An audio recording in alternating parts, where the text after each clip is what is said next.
Girlfriend আছে কার কার দেখি হাত তোলো। মাশাআল্লাহ, সাহস আছে ওদের, বুকের পাটা আছে। হাত নামাও বেটা।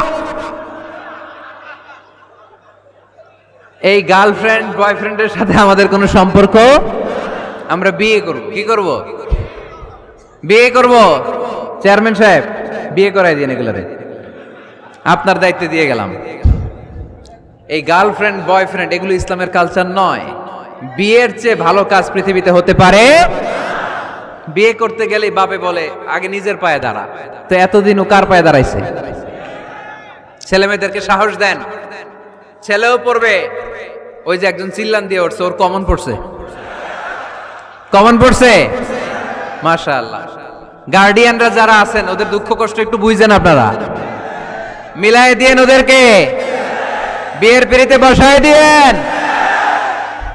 বিয়েতে কল্যাণ, বিয়েতে বরকত। বিয়ের মতো ভালো কাজ হতে পারে না। সব নবীরা বিয়ে করেছেন। আর নিকাহ মিন সুন্নতি, বিয়ে আমার সুন্নাত। ফামান রাগিবা আন সুন্নতি ফালাইসা মিন্নি, যে আমার সুন্নতকে ভালোবাসে না সে আমার উম্মত হতে পারে না। বিয়েটাকে সহজ করে দেন। যেই সমাজে বিয়ে সহজ ওই সমাজে জিনা কঠিন, তাই না? যেই সমাজে জিনা সহজ ওই সমাজে বিয়ে কঠিন। আমাদের সমাজে জিনা করা সহজ, বিয়ে করতে লাগে 10 লাখ, জিনা করতে লাগে 1000, ঠিক কি না? 10 লাখ টাকা ছাড়া বিয়ে করা যায় না। এটা লাগবে ওইটা লাগবে, এই দাও ওই দাও, মোহর দাও, বিশাল অঙ্কের মোহর। 10 লক্ষ টাকা ধার্য না করলে মেয়ে দিবে না, এরকম আছে না নাই? না, এগুলো আসলে ইসলামিক কালচার না। ছেলের বাবা মেয়ের বাবা উভয়কে আমি বলি বিয়েটা সহজ করে দেন, সহজ করে দেন।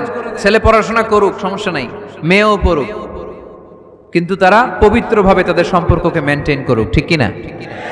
তাদের এই যৌবনের তাড়নায় যে পাপের সাথে জড়াবে তার পার্সেন্টেজ গুণা বাবা হিসেবে আপনার কাঁধেও আছে না নাই? এজন্য বাবারা সাবধান, মায়েরা সাবধান, বিয়েটাকে সহজ করেন। এই এলাকার যুব সংঘ যারা আছো, তোমরা একটা ক্যাম্পেইন করবা এই মাহফিলের পরে, টাইমলি ম্যারেজ ক্যাম্পেইন।